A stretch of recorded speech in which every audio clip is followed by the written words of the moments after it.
Right? As I said, LPs are large family offices, pension funds, significant amount of money that they want to deploy. GPs will take the LPs also have, they put money into various asset classes, right? When they'll go ahead and put it in the stock market, they'll put money into property, they'll put money into say government bonds. Startups are actually the most risky class of assets that large people, large wealthy groups invest in. So typically they keep maybe about 2 to 3% of their wealth for investment into VCs. Okay, if they have 100 rupees, they'll put about 2 to 3 rupees for investment into VCs. That's it. Okay, and the rest is all part of much safer assets. That's the way they typically work. Okay. All right, let's not go to this. Let's go to something else, which is a little bit deeper, and I'll talk about this a little bit more. Okay.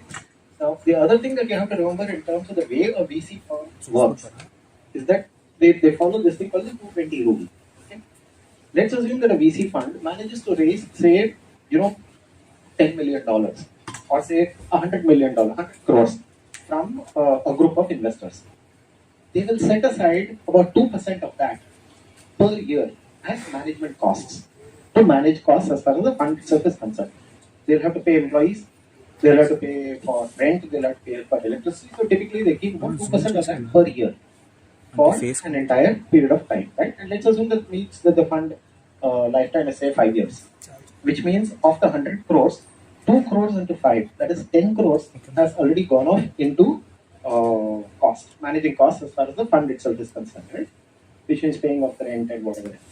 And the balance 90 crores is what they have, which they can invest back into startups, generate revenues or generate income and give it back to the investors. That's primarily the thing, right? The 20 rule is something which is called a carry rule, which basically means that look, only if they return in excess of what the investor has asked for, can they take 20% of the additional money.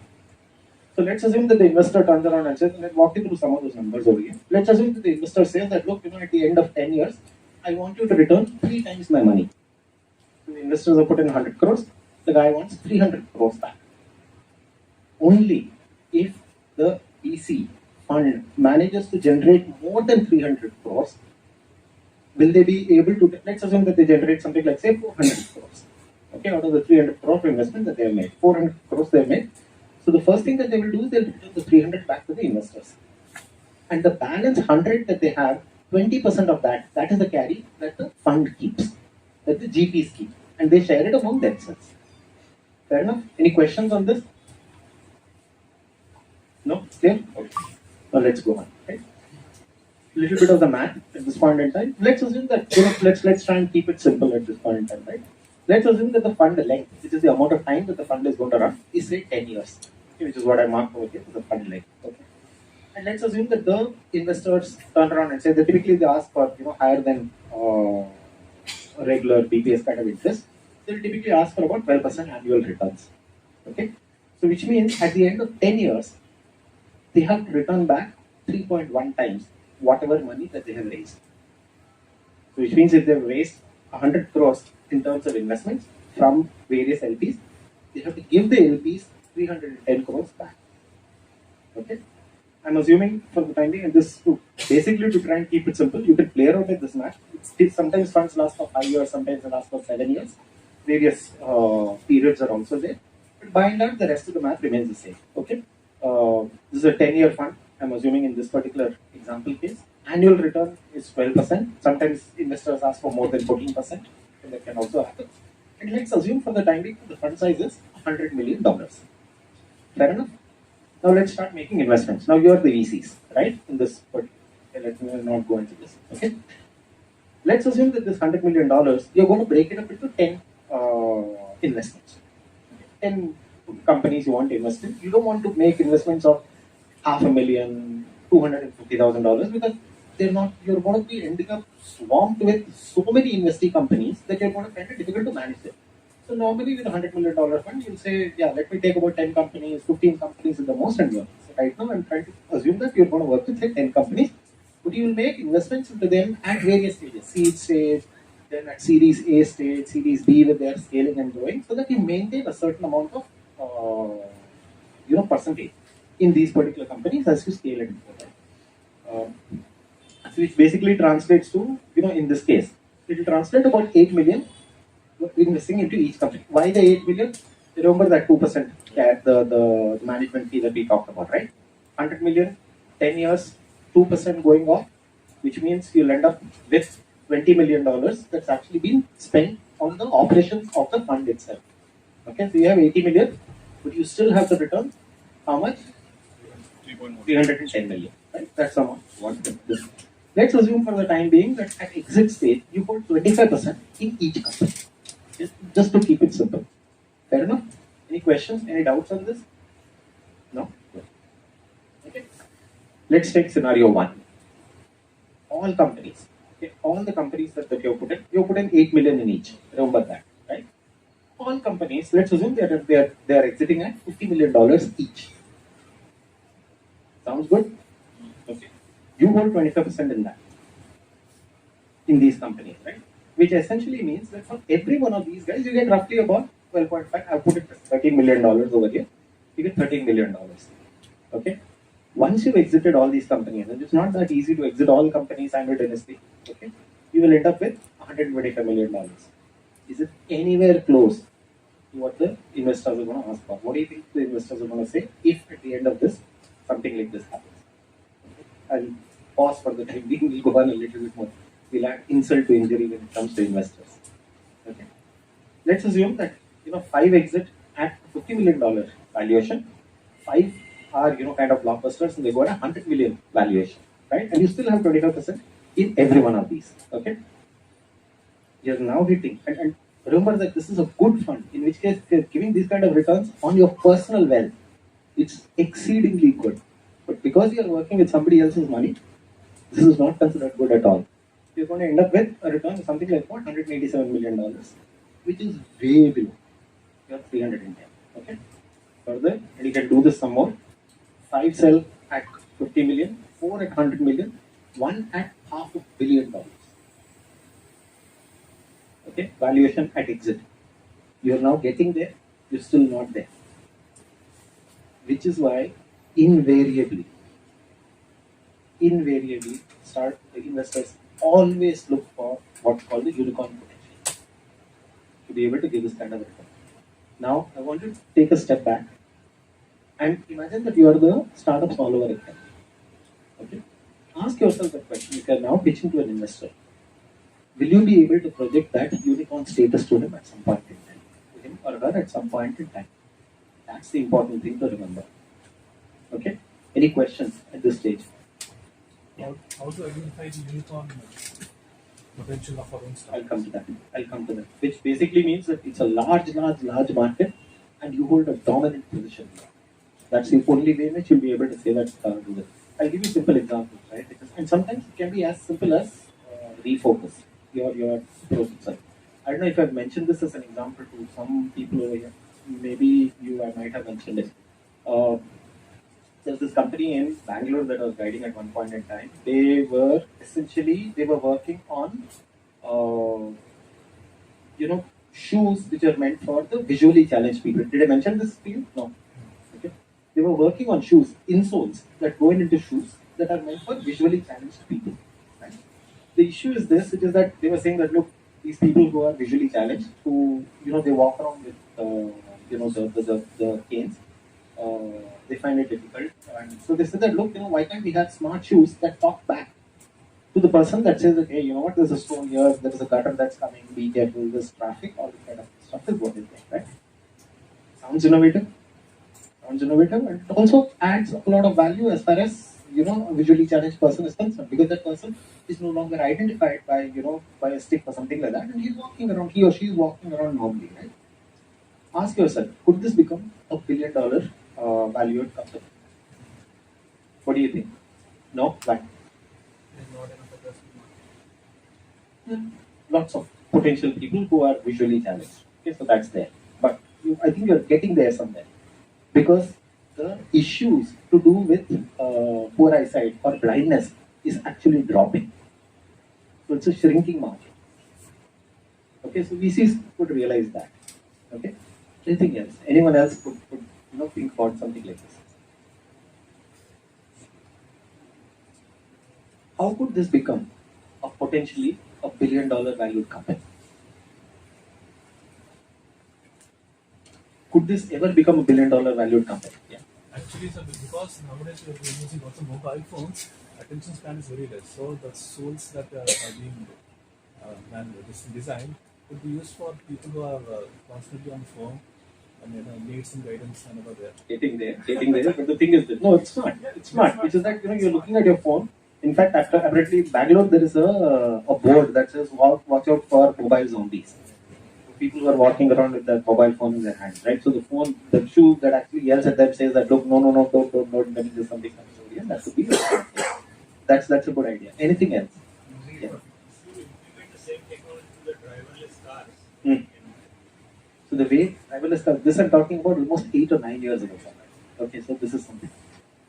But here's an idea which someone gave them, okay, which actually turned this into a potentially $1 billion acquisition.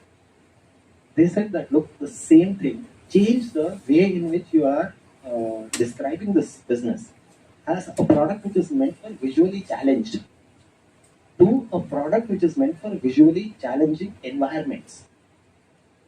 Then it could become big. The way these guys positioned it was, they said this is a product which is meant for the army, defense forces. They always work in visually challenging circumstances. Wars are never going to die down. The market is constantly going to increase. So someone from the US came. They actually acquired this company out of Bangalore, moved them lock, stock, barrel, and now they are working somewhere out of Langley or something like that. They are there. So this is the way in which you can typically position. I hope that answered your question in terms of how they can pitch. Any other question?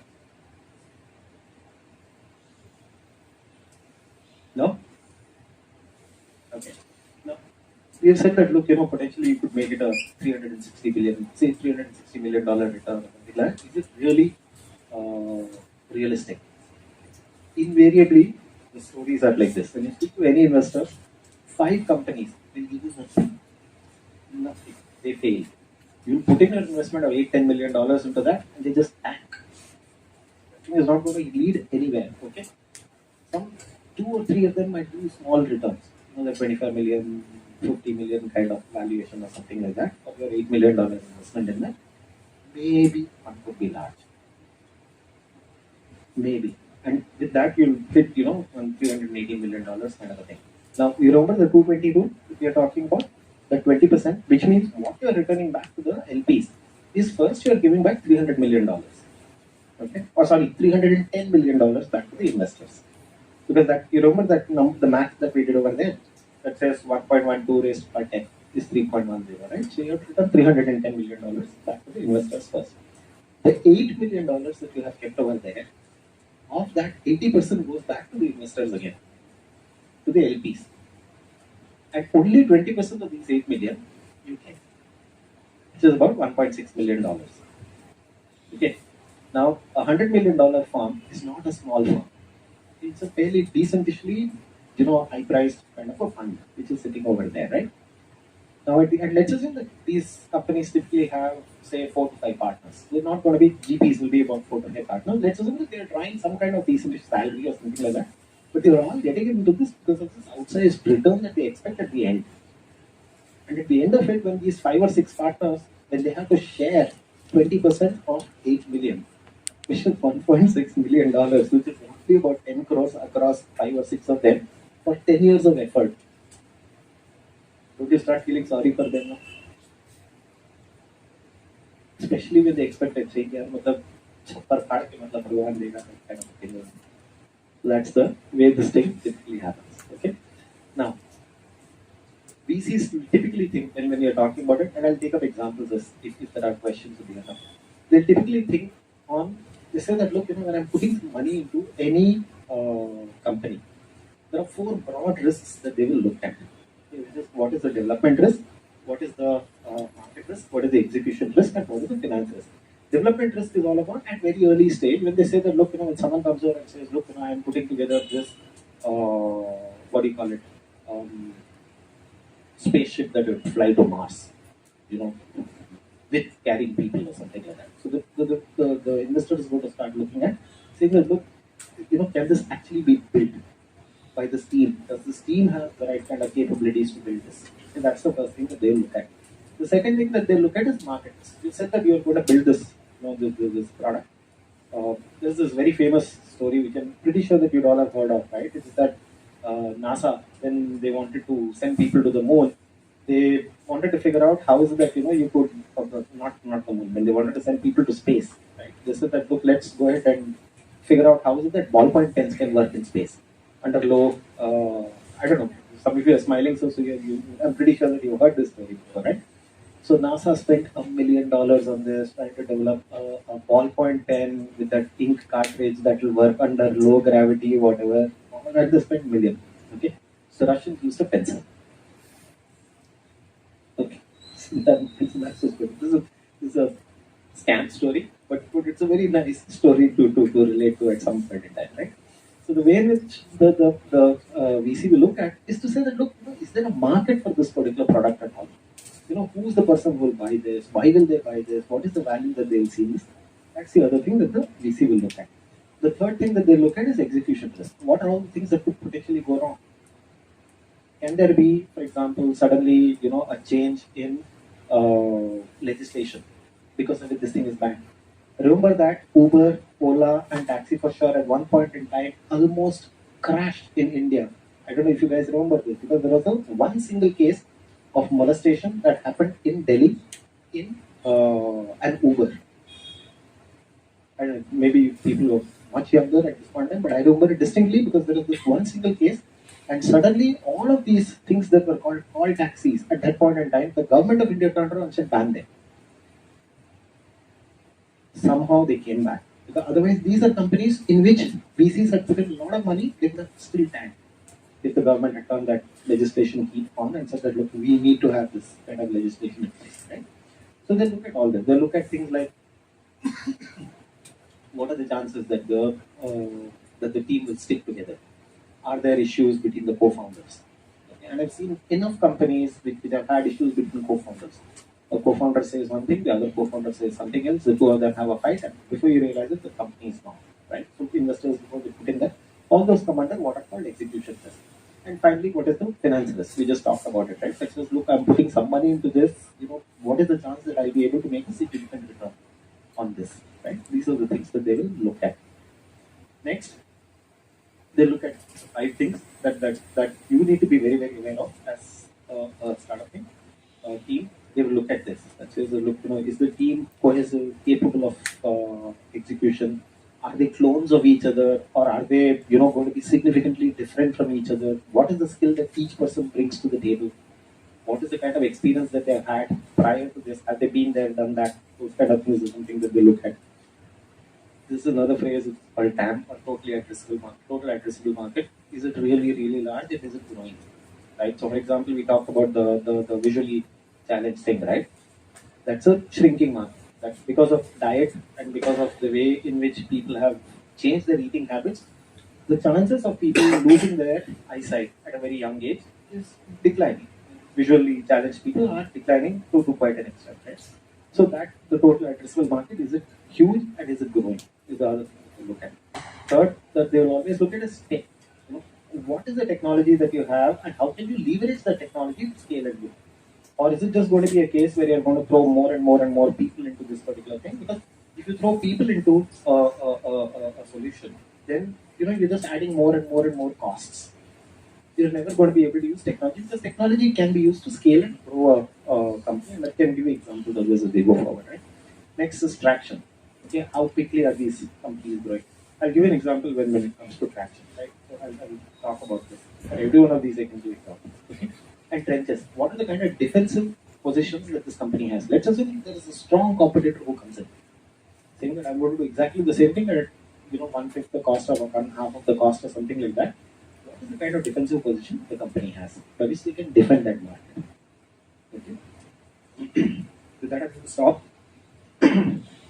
Feel free to ask me any questions. More than happy to answer questions. If you don't ask me questions, I'll start asking questions. what is the mix of strategy for these VCs to get the right kind of mix of startups? See, the first thing that most VCs will do is they look at which is the industry that they want to really operate in. Okay, and sometimes they operate on these buzzwords, okay, which is actually now it's declining, right? At one point in time, you would have heard saying that, look, blockchain is one of the technologies. Every VC is turning around and saying, look, I want to invest in blockchain. And then suddenly every startup was turning around and adding that word blockchain to their name, right? And saying, or AI, something artificial intelligence or machine learning. Those are some of the buzzwords that they were using, right? So sometimes there are these things which are called hype cycles. Okay, which are because of hype, the phrase itself becomes so glorified that people turn around and say, look, this is going to become really, really big. Simple example, right? I mean, the number of, when metaverse. All of you, anyone who's not heard of metaverse? Everyone's heard of the word metaverse, right? Which is, an artificial augmented reality kind of a world in which suddenly they said everyone will live in it and, things will be wonderful in that meta world and that kind of stuff, right? And this is not something which is, it actually led to someone like Facebook, which is, billions and billions and billions of dollars in branding. They're going to change their damn name to Meta. Okay? How is it? What kind of results is it yielding? Have you ever seen any company that's actually working in this meta space? Or forget that. There will be a lot of startups who are working in this meta space. But have you seen companies that are putting up their hand and say, hey, you know what? I want my entire workforce to work in the metaverse. Have you ever come across anything like this? It's not going to happen so quickly. So I came across investors who turned around and said, wait, what do you think of metaverse companies as an example? I said, man, look, you find me one customer who says they want to adopt a metaverse and start working for them. Remember this, during COVID, this was a chance when the metaverse could have really taken off. Right? The word was, because at that point in time, everyone was living a virtual life. You're sitting at home, you're glued to your PC, you're glued to your screen in front of you, and you're operating for them. What stopped you from wearing one of those VR masks and walking around and interacting with people? There were companies that actually tried it. There was a company in Mumbai called Imaginate that actually did this. They said, look, in a VR universe, I can create avatars of every one of your colleagues, so they look like them, and when you're interacting with them, only the physical part is missing. But you can walk up to them, you can have that one-to-one conversation, while other people are having conversations around themselves. Right? So imagine that kind of a scenario. Even that company will know that. They were very, very advanced, right? So that's the kind of thing that happens when it comes to the hype piece, when it comes to investors, right? So when it comes to a mix, most of the time, investors will turn around and say, look, let me go and put money into a boring company that can potentially become a unicorn. Okay? Byju's. One of the most boring companies, the most boring space that you can think of. Education. And now they are getting hit, of course. Why isn't it so many people put money into Byju's? What is Byju's selling? Byju's is essentially selling course content. What's so unique about that? There's nothing unique. Right? It's a boring company, they get big, so that's something that they could invest in. Right? Sometimes they'll hedge their bets in terms of potential bright sparks that might come out sometime down the line. But for that, as an investor, you've got to be very careful when you're making these investments. If you're a startup, frankly speaking, in my opinion, it's far better being a boring company that has a very, very potential big market. Like, take for example, Myntra. Myntra sells what? Myntra skills. Enabled to an extent. This is what website enabled, but nothing else. And maybe some level of smart intelligence that's coming into it, by which a chatbot or something like that could potentially suggest, saying, hey, you know what? You're wearing this colored shirt. Have you tried wearing this colored shirt instead? Right? Those kind of suggestions is something that chatbot can do, even though there are chaos that comes with some of these things also. So they can do that, but it's essentially what? It's a clothing company. Going up. Whereas if you take something like, say, for example, the startups that are actually working in, you take something like, so many startups that I can think of which are working on very, very cutting edge, tech products which are meant for consumers and that kind of thing. So many, I can't remember any, but I think sure something will come to me. Investors will put in some amount of money into them, primarily to check whether they are growing or not. They'll put a small amount of money into them, saying that, look, this is what I call the kerchief strategy, right? I take my handkerchief, put it on the bus seat, to make sure that nobody else can occupy that seat. I put my hand in a bus seat. Same way, an investor will take some money, put it into a startup, and say that, look, I'm making my investment in this, and I'm betting on this. Hopefully, if it becomes big, then I'll follow on investments. Otherwise, it becomes one of the roadkill on the way, and I'll drop it. That's the way to decide. Hope that answers your question. Yeah. As you mentioned, the investors are well aware about 5 out of 10, 5 will be failed ones. If they are lucky. If they are lucky. It's very good. So why don't they learn from the mistakes and try to invest small amounts, even though they are big firms, and try to understand for the period of 3 months or 6 months in the journey with the startup entrepreneurs, and then give that big amounts. Okay, so I don't have that one single slide with me. I should have got that. Right, which is uh, 3 months to 6 months in a startup's lifetime is nothing. It's about the journey that they can see what is happening. Nothing Very practical. difficult. Very, very difficult to see how much progress the startup is making in 3 to 6 months. Very difficult, right? Unless that guy is on a super high growth path. In which case, then it's not just you as the investor who's seeing it, everybody else is also seeing that, right? Exactly. In which case, then everybody will jump on that. I'll give you an example of one of those companies right now, right? But I've seen situations where I've seen, for example, like I said, I worked at Big Basket. It was in their first year they raised a very small amount. Why? Because the founders were ex a company called Fab Mall. They had set up this company called Fab Mall earlier, which had been acquired by Trinetra grocery stores. And then they came out and set up this company called Big Basket maybe about 10 years later. Okay, and because the founders had that kind of experience, initial investors said, yeah, let me put in some money because these people have that experience. So they put in that. But by the time they raised the second round, it was 5 years later. And then after that, they were rapid releases of investment. It takes a very long time before you can raise, before you can, give that kind of, as an investor, before you can get that kind of visibility into how well a startup is doing. Because not only are you keeping your eye on that investee company that you work with, you're also keeping your eye on all the others that are there in the space. Right? You're keeping an eye on Big Basket, you're keeping an eye on Smart, you're keeping an eye on Spark, you're keeping an eye on Star Bazaar. These are all big brands. Star Bazaar is Tata Group, Reliance, Jio, all of those you're keeping your eyes on because Big Basket is going to be competing against these people at some point in time. Right? So you're trying to keep your eyes upon all of them. That's why this thing happens. And remember that the gun is always in the PC's head. I says, look, I've given you 100 crores, I want 310 crores now. That's the thing that they. Because remember one thing, which is if they do not manage to return this, to the investors, to the LPs, their career as investors is gone. No easier way than shooting yourself in the foot with this kind of a mistake. You fail to return money back to your investors, your name is money. You can't even get into a startup as a board member or something like that because you're tainted. That's the kind of risks that investors have. 2 points. First of all, about the TAM, you mentioned about the TAM. But generally, they will see at how you are executing that song, right? Correct. Maybe a little bit you can elaborate, because TAM is easy, I think, to find, but for the execution in this That's a traction part. Okay. That's the traction part that I'm talking about. I'll give you an example in terms of one company that I actually came across that executed upon this.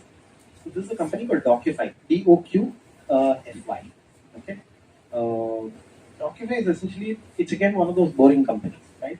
How many of you have ever had a case where you had to get a legal document, stamp paper done?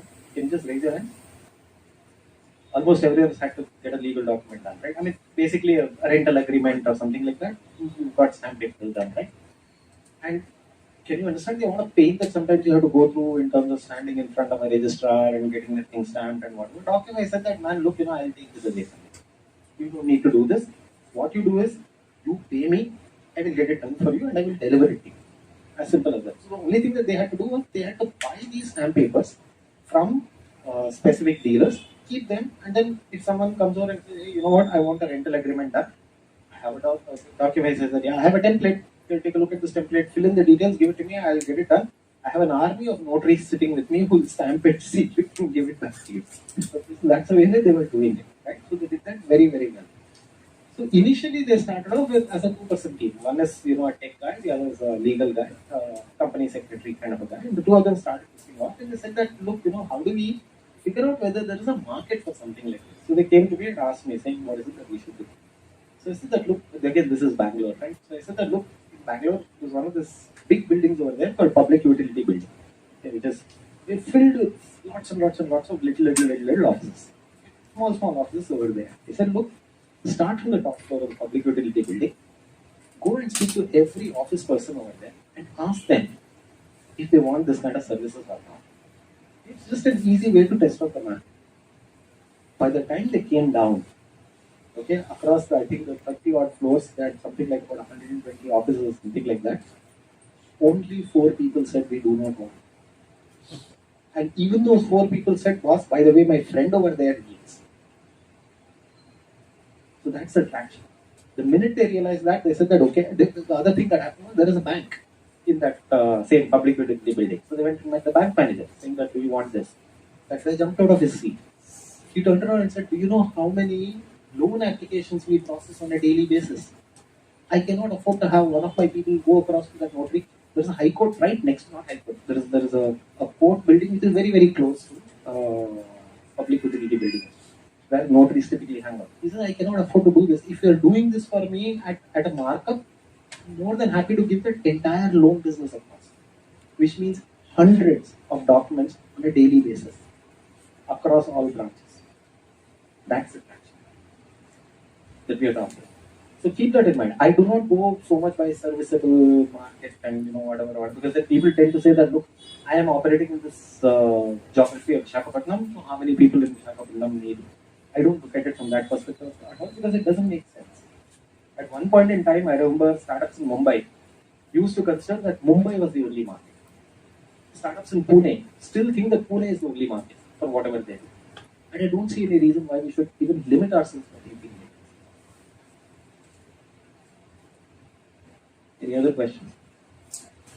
So don't you think that first it's better we capture the local market than run after bigger markets? That's an execution strategy that's based on your strengths. Clearly, yeah, I mean, you're concentrated in one particular place, but if you turn around and say that, look, this is not the market for what I'm creating, but an adjoining town or an adjoining state might have a market for something like this, be prepared to move over there and capture that market. But not as the first step, right? Maybe as a first step itself. Right? Let's assume that I'm just taking a simple example of say, let's assume that you're a food company that's making dosa batter. Okay. ID, for example, started off trying to sell it in Kerala first. Okay. And they realized one thing, which is that Kerala, the product was not selling so much because mostly people are grinding it at their own home.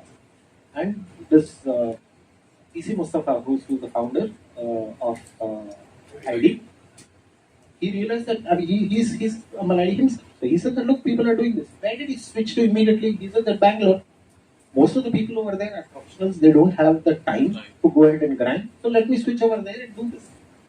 He didn't waste his time trying to grab the market in Kerala first. But he tested it there, right? He tested it to learn, saying that, look, will this work? People didn't buy. I mean, he didn't see the responses at all. He jumped and then he got into Bangalore, and then from there, then he took off to various other places. Here's another example of something which I can think of, right? Taxi for Short, which is a company which I've guided. They started off very similar to Uber. In fact, they started off earlier than Uber globally. And they started off earlier than Ola. Okay, when they started off, in the beginning, they had a very, very weird idea that said that, look, we will buy 5 taxis and take it to drop people from their homes to the airport. Why? Because the only competition in Bangalore at that point in time was this cab company called Meru. And Meru apparently was such a disaster that you book a Meru cab, the guy will confirm, saying, I will come. Last minute they will ditch you. So these guys, Prameya and Prabhu, the founders, they had gone through this trouble before, and they said that, look, it's not just us, other people will be going through the same issue. So they initially thought by saying that, look, we will buy 5 taxis because that's the amount of money that we have saved. and we'll operate that. So when we met up with them, I said that look, there are so many of these cab companies that have excess capacity. See how we can work with them. So then they started speaking to these cab companies, and every cab guy said that look, if you can get me rides, I'm more than happy. Even then, when they tried it, they were initially doing something like 3 to 4 rides a day. They said that look, this is not taking off. One day, suddenly they realized one thing. They said that look, let's go back and take a look at the data that we have at the end of 4, 5, 6 months. Let's look at that, right? And there was a few people who were taking taxi for sure cabs on a regular basis. So we wanted to check and see who are these people who are taking this on a regular basis. Is there a pattern that's coming up over there? They realized one thing, which is that the people who are taking it on a regular basis were pregnant mothers. That's when they woke up and said, boy, okay, I mean, Raghu was the guy who had this idea. He said, look, this is wonderful because now we can start focusing upon people who want this no hassle kind of a ride from home to the hospital and back. Right? And they focus on that. Within 3 months or something like that, the numbers are shot up from 3 to about 30 to 40 per day. That's the way these things sometimes go. So those are some of the things that you have to keep in mind. No questions from the MEC students in the back. So if VC's life is so difficult, what about angels? Angels are even okay. So angels might be slightly better. Yeah, I'll they tell you manage why. their own money. Because angels typically they have a lot of money which they have set aside, saying that look, I can blow this up on a holiday, Yes. or I can blow this up on an investment. What they are doing is they are investing in what I call dinner time stories. So they'll say, look, I put in some amount of money into a company that is doing some social work. Why for dinner table conversation? And they leverage that.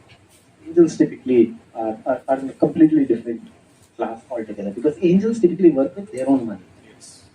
VCs work with other people's money. VCs work with OPM, other people's money. Yeah, So OPM. yeah, okay. But the angel network, Angel networks, once again, people become parts of angel networks. What is their own The money? angel network has a problem. But the angels themselves, they don't have a problem. The angels turn around and say that, what, I'll put so much X amount of my money in this particular startup or so much Y amount of my money in that particular startup. That's a problem. They don't have that problem as much as the GPs and VC funds are concerned. But the managers of an angel network, They have that. they go through the same kind of issue that investors, that GPs do. As angels have came into the picture, can we talk about Tide 2.2, the grant wala? That's a pure grant. That's a pure grant. It's got nothing to do with investments that's coming into this, right? Typically, what happens at the government level, the government is actually set up close to. The government is operating on this for multiple reasons. One is, I personally think that India has always been a hotbed when it comes to entrepreneurship. Okay, it's only around the British time that we kind of got into this mentality of company bahadur job or government job, those kind of things. Something that Government servants. government service. Okay, so that actually became a phrase, right?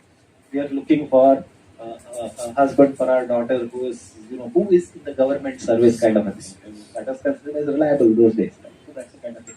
But I think we are trying to bring back that level of entrepreneurial energy that this country has. That's one. Okay. Now to be able to break that mindset, there's got to be something that's available upfront. So the government is not willing to put in money in various forms, right? They're willing to give loans to MSMEs. Okay. I won't comment upon how effective these strategies are or how well these tactics work, or how effective their strategies in terms of putting grant money into various companies and startups is working. Yes, it encourages people to try.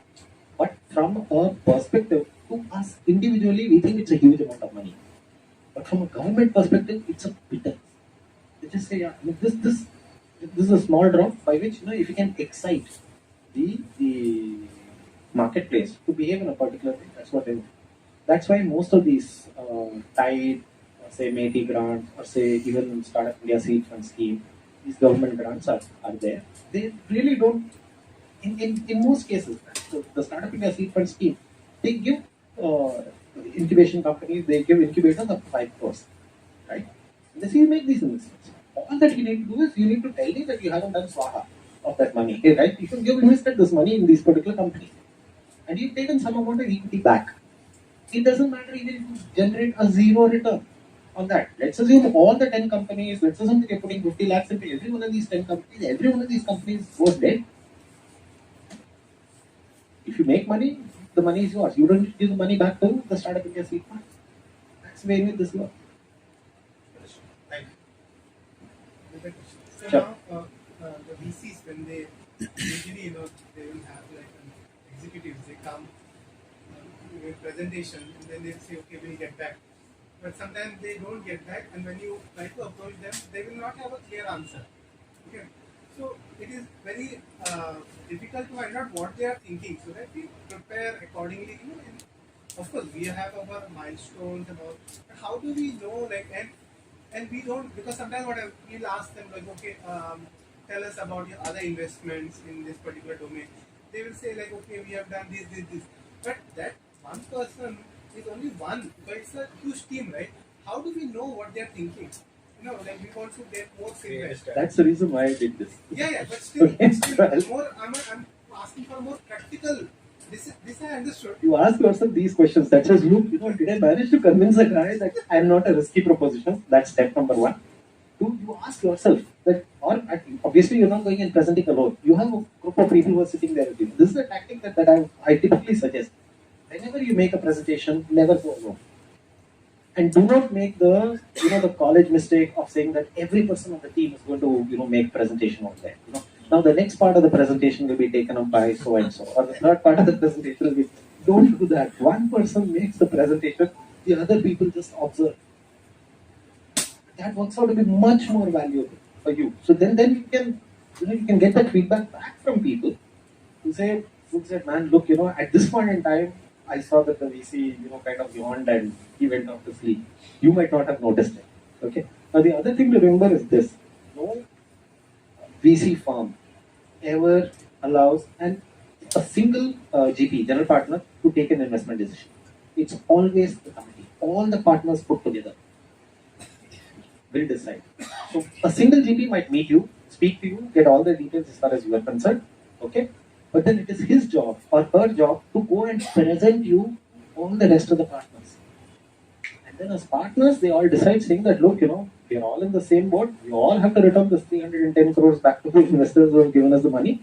Now what is it that we need to do with this particular company? Sometimes as an individual, the GP might turn around and say that, you know what, I like this guy, so I don't want to say no to him. So, and this is a very cultural thing, right? In India, we never turn around and say, no, I don't have the time, or no, this is not going to work. Those kind of things we never say. Lage raho, lete raho, kuch na kuch to ho jayega baad. That's the kind of stuff that we typically do. Unfortunately, sometimes these things happen with VCs also. Yeah. Do you have any VC particularly focusing on fintech startups? There are lots. There are lots. Any of them you can suggest who are unique? Pilgrim is there. Pilgrim does a lot of work in the edtech space. There are CVC funds that are actually working in this particular space. We'll connect them. I'll speak to the kind of funds that are working in the edtech space.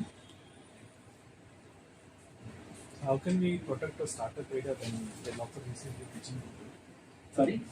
How can we protect or safeguard our startup idea or startup concept so that VCs don't manipulate or share it with There are someone? very, very few VCs who will do this.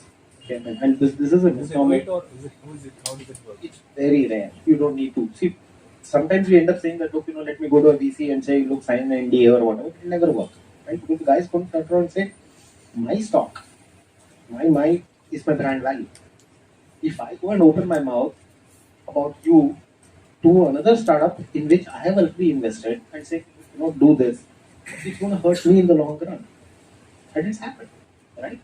More often than not, VCs will tell you upfront, saying that, hey, look, let me tell you this, which is that you're talking about this particular thing, I already have an investment in this particular company. So if there's anything which is competitive, don't tell me. So they'll tell you all this upfront. And it's also up to us to do a certain amount of diligence, right? I mean, the VC is going to do diligence on you. You might as well do diligence back on that guy. On his website, he'll have all the details that says who are the investee companies that he has. You might not talk about which are the ones that he is going to make an investment in, but at least you know what his portfolio is. That's something, and from there itself you can get an idea in terms of the kind of direction that the VCs. When can we take a decision whether to develop a technology and transfer the technology or go for expanding?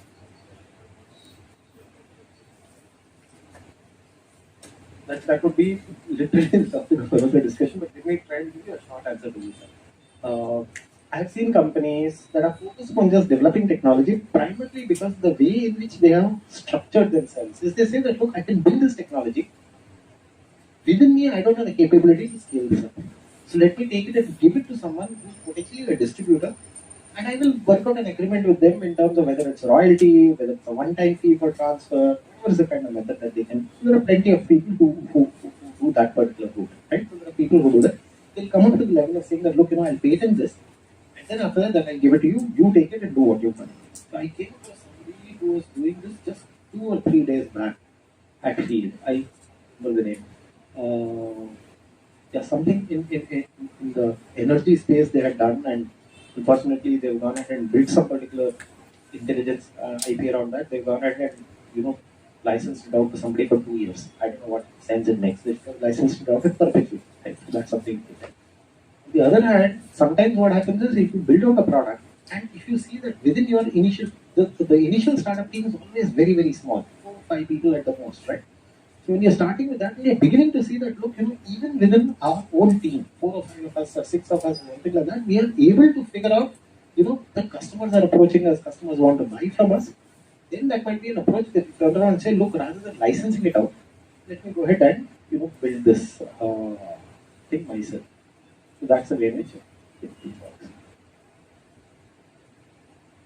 Same. Going back to the previous same question that I asked. What are the green flags and red flags while doing the due diligence for VCs? There's this 18-page list which I'll share with you guys on what are the things that VCs look for. And I'm not joking. It is 18 pages long. Single. What was the best pitch you had, sir? Sorry? What was the best pitch you heard? I'm not going to comment. I've heard so many of them. I'm not going to say I like this one the best. I'm not going to say that. But I'll tell you, more often than not, the ones that I really like are the ones where the guy comes across as unassuming. Okay, the startup founder comes across as unassuming, not the flamboyant type. The guy comes across as unassuming, he makes a presentation, he is extremely passionate about, he or she is extremely passionate about what they are talking about. And they are pitching to you not to raise money, but more to say that, look, give me help, support me in some way or the other. What are the ways in which you can do this? Those are the kind of things that I really see which are good. In fact, one of the better pitches that I've seen was, all of you have heard of Nestaway?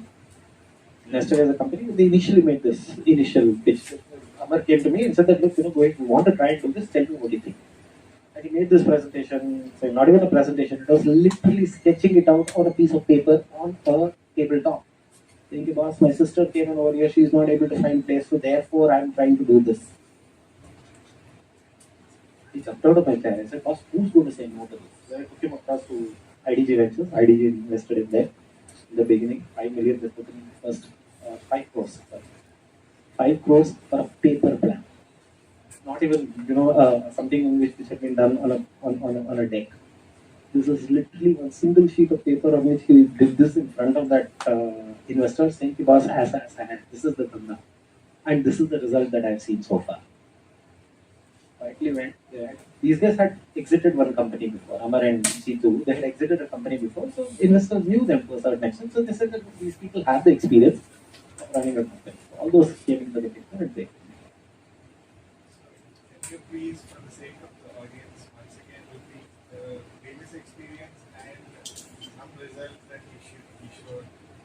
Because the first sentence that you mentioned, just the idea on a piece of paper made people give money, is the biggest problem that we tackle when we are talking to students who say, I have an idea, I don't want others to copy it, but give me money and I'll build it.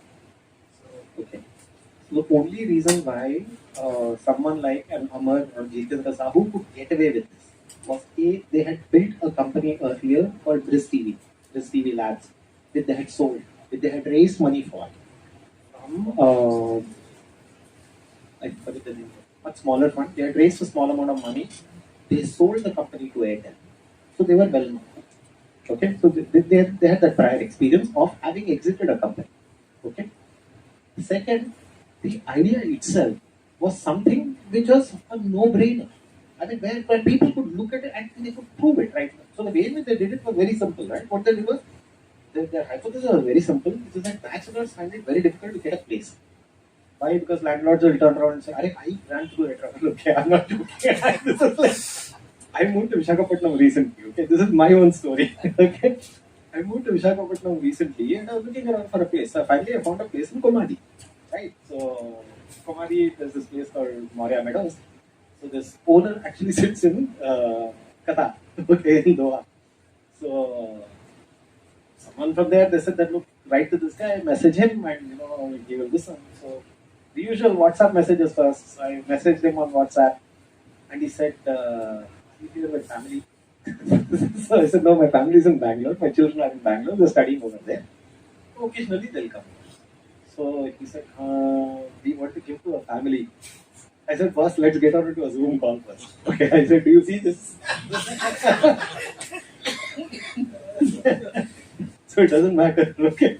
Immediately after that, he said, it's okay. But I'm lucky that I had grey hair. If I had black hair, I'm not joking, maybe I wouldn't have got that place. But after 2 weeks, it turns black. Yeah. That's a different story. That he doesn't need to know. Okay, so, but this is the problem that, individuals face in a place like Bangalore, right? So what this guy did was, and Amar, he did a brilliant thing. What he did was, he went to his own home. He cleaned out his own home. He hid away everything that needed to be hidden, and he put that out as saying that, look, here is a 3-bedroom place that is available for bachelors. I want 3 bachelors to come and live over here. Okay? And this has a washing machine, this has a fridge, this has some cooking thing. There are 3 beds, there are some 3 tables, whatever. And he had taken photos and he put it out on Facebook. Okay? Guess how many responses he got back? Thousands. Thousands. All that he had. And people were lining up and saying, "Boss, where can I give the money?" It wasn't even saying that, look, I want to come and see the place. Look, I want the place, give me, where do I give the money? Please send bank details, sir. So if he had done that, he could have raised money for his company that way, sir. But he took that Facebook response to IDG Ventures. And he said, this is what's happening. He didn't need any other question. So for students who are going to, make something like this, have something like this in place. It says, look, I have so many people who are lining up to give me money. The investor will still, do some level of diligence on this, on you, but it will be less.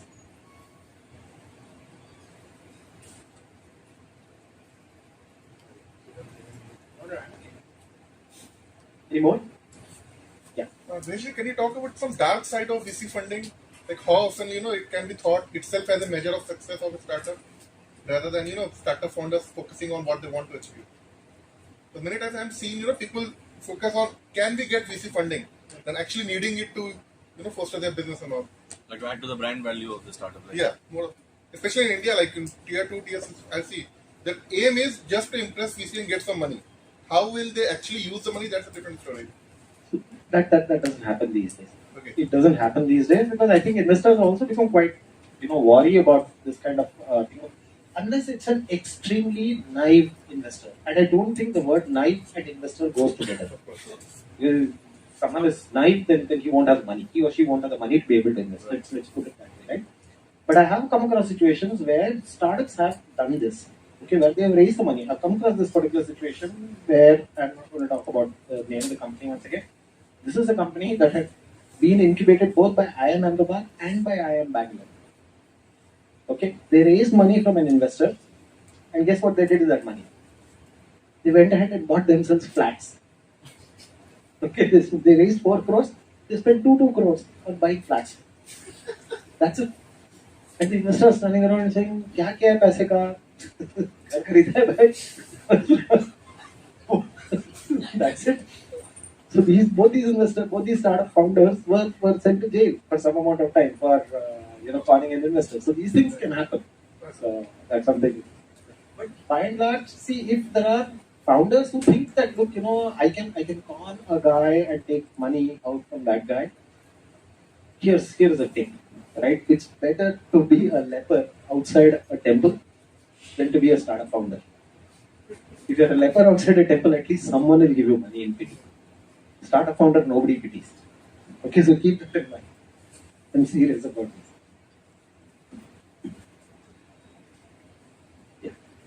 I was late for a few slides, so sorry if I will ask. Not a problem. I have a small startup which includes some farmer support kind of things, some social enterprises.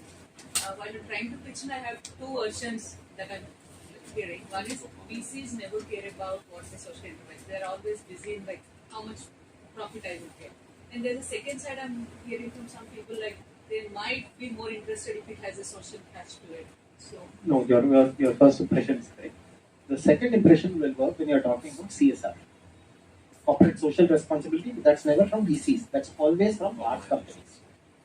CSR money can be, you know what CSR is, right? So CSR money is typically something that's given by large companies out of a share of their profits that they make, and they put that money into ventures such as these. But they're also equally careful in terms of seeing the kind of results that you are declaring based upon the investment that they are giving or the grants that they are giving. That's the. But if you're going to a regular SEBI registered venture fund, no way in which they'll be looking at. Sure, it has a social impact, but at the same time, it is going to bring them money back. That will make Shylock, the guy from Shakespeare, right? Shylock looks like a kindergarten kid or something like that. They'll love you for as much money as you can return back to them. That's the main thing that they are looking at. The rest are all advantages. Just mentioned in corporation document for 10 years, this is the return VC expect. Is it like a virtual value also, or is it a real value? Real return that they are exiting.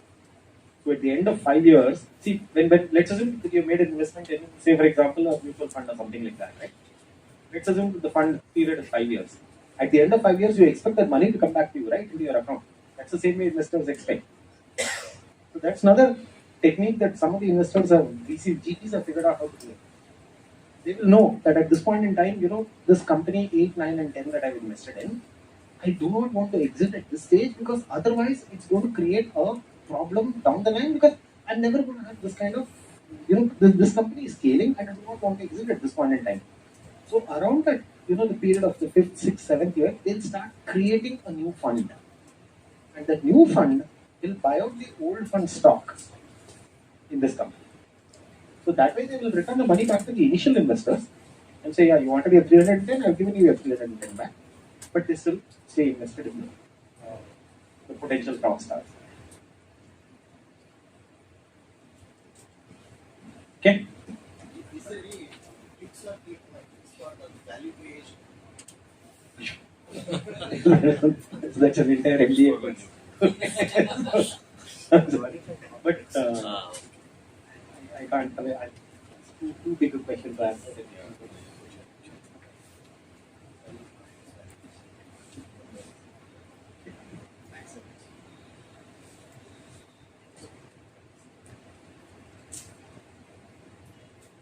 Yeah. Thank you so much. Round of applause. Everybody has become very comfortable listening to him and gaining a lot of insights. Thank you so much. But we were very fortunate to have you here, and it was another thing happened to be that today we did not have startup pitches, so therefore a 25 to 30 minute thing we were able to actually listen to you for a whole hour. I lost track of time. I'm so sorry. No. We are happy. He actually wanted me to go on. And they're willing to sit and listen, so we could have gone on a little bit more. I'm just telling you that we have one small thing that I'd like to do as a part of our regular meeting. Thank you so much once again. As all of you are